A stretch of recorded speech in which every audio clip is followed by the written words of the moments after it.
हीरापुर गांव में रामू और महेश नाम के दो दोस्त रहा करते थे। रामू बहुत ही मेहनती था, लेकिन महेश आलस करके अपने खेतों में काम किया करता था।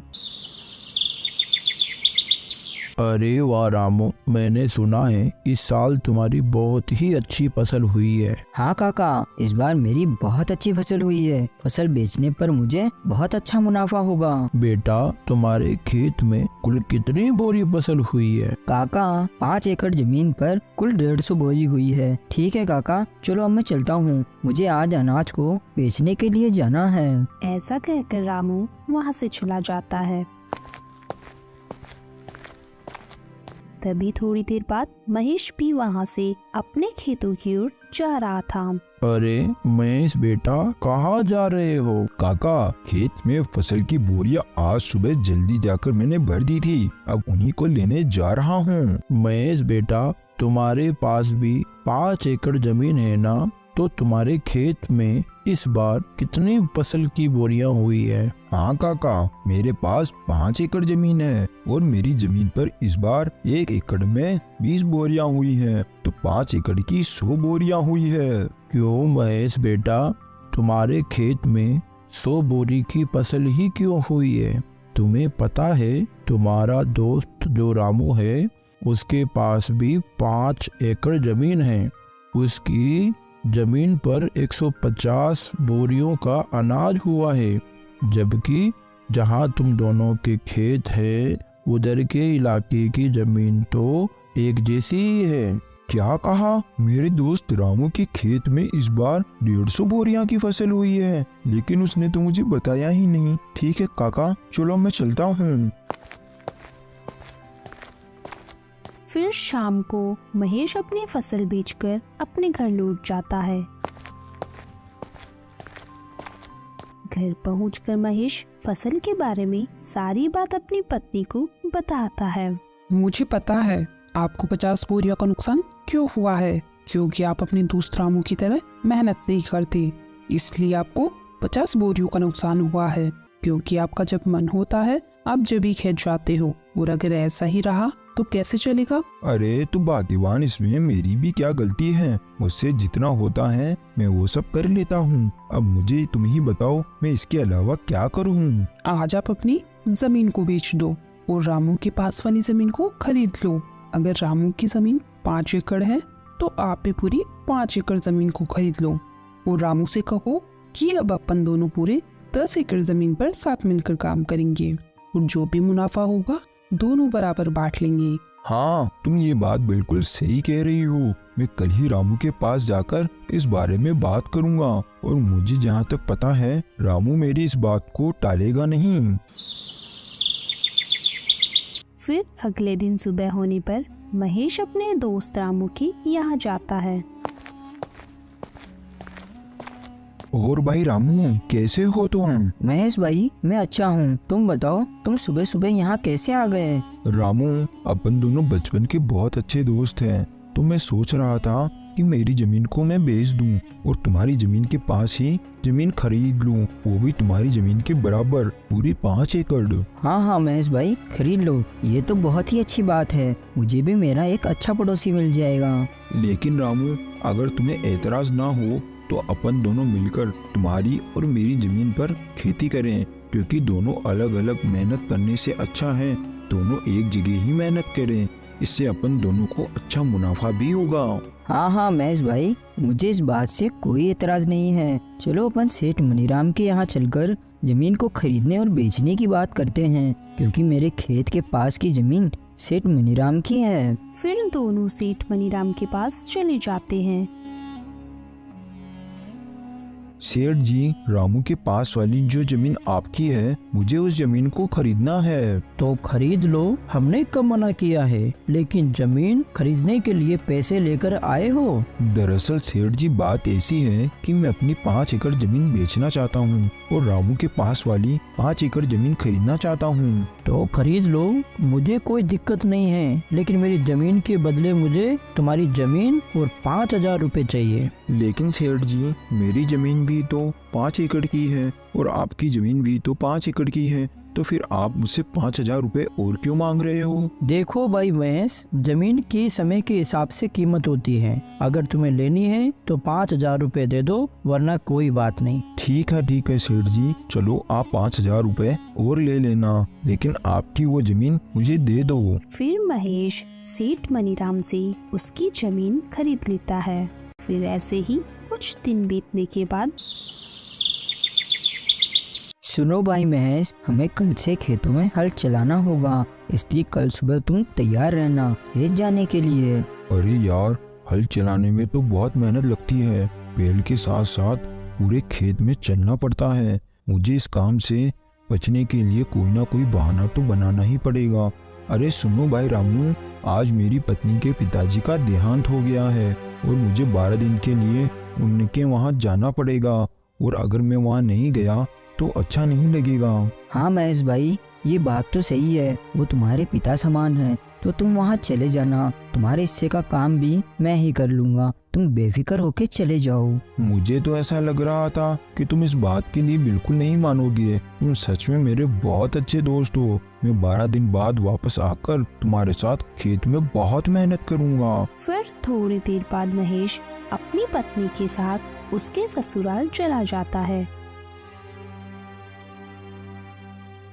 और इस बात से रामू बहुत परेशान हो जाता है। सुनो जी, आप इतने परेशान क्यों नजर आ रहे हो? क्या हुआ, क्या बात है? अरे कुछ नहीं, महेश अपनी पत्नी के साथ उसके मायके गया है और खेत में बहुत काम पड़ा है। अरे तो आप परेशान मत होइए, वो जब तक नहीं आते मैं आपके साथ खेत में काम करवा दूंगी। फिर अगले ही दिन से रामू अपनी पत्नी राके के साथ मिलकर खेतों में हल चलाने का काम शुरू कर देता है। फिर कुछ दिन बीतने के बाद रामू महेश के यहाँ जाता है। सुनो भाई महेश, बारिश के दिन चालू हो गए हैं और थोड़ी थोड़ी बारिश भी आने लगी है, तो मैं सोच रहा हूँ अपन दोनों मिलकर बारिश के पानी के जाने के लिए रास्ता बना दें। अगर अपन पानी के जाने के लिए रास्ता बना देंगे तो अपने खेत में बारिश का पानी एक जगह जमा नहीं होगा। अरे लेकिन रामू भाई, मुझे आज बहुत जरूरी काम है। अरे क्या हुआ महेश भाई, इस समय तुम्हें ऐसा कौन सा जरूरी काम आ गया? अरे हाँ, मैं तुम्हें बताना तो भूल ही गया था। मुझे तुम्हारी भाभी को लेकर शहर में डॉक्टर के यहाँ जाना है, क्योंकि 2-3 दिन से तुम्हारी भाभी की तबीयत बहुत खराब चल रही है। ठीक है महेश, तुम चले जाना, मैं यहाँ का सारा कामकाज देख लूँगा। फिर महेश अपने मन में सोचता है, अरे वाह, ये तो मेरी इतनी जल्दी ही बात मान गया। मेरे हिस्से का काम भी करने के लिए तैयार हो गया। दोनों मिलकर खेतीबाड़ी करेंगे। ये तरकीब मेरी बिल्कुल सही रही, नहीं तो मुझे अकेले ही खेत में इतना सारा काम करना पड़ता। क्या सोच रहे हो महेश भाई, तुम चिंता मत करो, मैंने कहा ना मैं यहाँ का सारा कामकाज देख लूँगा। तुम निश्चिंत होके भाभी को डॉक्टर को दिखा लाओ। वही तो मैं सोच रहा हूँ कि सारे कामकाज तुम्हारे ऊपर छोड़कर शहर जाना मुझे बिल्कुल अच्छा नहीं लग रहा, मगर क्या करूँ, जाना तो पड़ेगा ही। फिर महेश अपनी पत्नी को लेकर शहर चला जाता है और दूसरी ओर रामू बारिश में भीगता हुआ अपने खेत में बारिश के पानी को जाने के लिए रास्ता बनाने लगता है।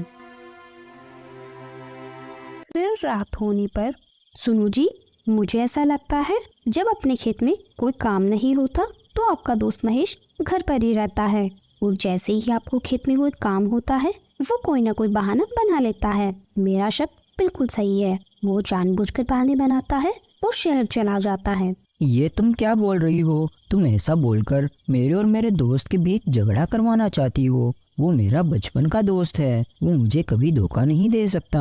आपको मेरी बातों पर बिल्कुल भी विश्वास नहीं है ना? देख लेना, कुछ ही दिनों में आपको सच का पता चल ही जाएगा। फिर ऐसे ही कुछ दिन बीतने के बाद फसल तैयार हो जाती है। महेश भाई, चलो आज हमें फसल की कटाई करनी है, क्योंकि आज शाम को ही मुझे मेरी पत्नी के साथ शाली की शादी में जाना है, और आज फसल को नहीं काटा तो कल से फसल खराब होना शुरू हो जाएगी। हाँ रामू भाई, चलो आज अपन फसल को काट कर बोरियों में भर लेंगे। फिर वो दोनों खेत में चले जाते हैं और पूरी फसल को काटकर बोरियों में भर लेते हैं। ठीक है महेश भाई, अब अपन ने सारी फसल की बोरियां तो भर ली और अब शाम भी हो रही है, तो मैं शाली की शादी में जाने के लिए निकल रहा हूँ। तुम इन अनाज की बोरियों को बैलगाड़ी में भरकर अपने घर ले जाना। जब मैं कल आऊँगा तो अपन इस अनाज को मंडी में बेच आएंगे। अरे भाई तुम चिंता मत करो, जब मुझे काम था तो सारा काम तुमने अकेले ही किया था, और अब तुम्हें काम है तो मैं सारा काम अकेले ही कर लूँगा। तुम इस बात की बिल्कुल भी चिंता मत करो, मैं इन बोरियों को बैलगाड़ी में भरकर घर ले जाऊँगा। फिर महेश सारी फसल को बैलगाड़ी में भरकर घर ले आता है। सारी फसल को यहाँ क्यों लेकर आए हो? मंडी में बेचकर क्यों नहीं आए? वो क्या है ना, रामू उसकी शादी की शादी में गया है और वो कल सुबह तक लौटेगा। उसके आने के बाद ही हम इन बोरियों को मंडी में बेच आएंगे। चलो ये तो अच्छा है कि सारी बोरियां आप यहाँ लेकर आए हो। मेरे पास एक तरकीब है। बताओ बताओ क्या तरकीब है, और यहाँ फसल को लाना क्यों सही है? देखिए, आपका दोस्त कल सुबह तक नहीं आने वाला, और इतने में अपन इन सारी बोरियों को अपने घर के पीछे वाले कमरे में रख दे तो सारी फसल का पैसा केवल अपना होगा। हाँ ये बात तो तुम बिल्कुल सही कह रही हो, लेकिन अपन रामू को क्या बोलेंगे कि सारी फसल कहाँ गई? अरे इस बात की आप चिंता मत करो। कल सुबह जब आपका दोस्त फसल लेने के लिए आएगा तो बोल देना कि सारी बोरियां घर के बाहर ही रखी थी और पता नहीं यहाँ से कौन चुरा कर ले गया। बस इतना ही बोल देना। इसमें आपका दोस्त क्या ही कर पाएगा, वो कुछ नहीं बोलेगा। अरे वाह भाग्यवान, तुम कितनी अक्लमंद हो, तुम्हारा कितना दिमाग चलता है।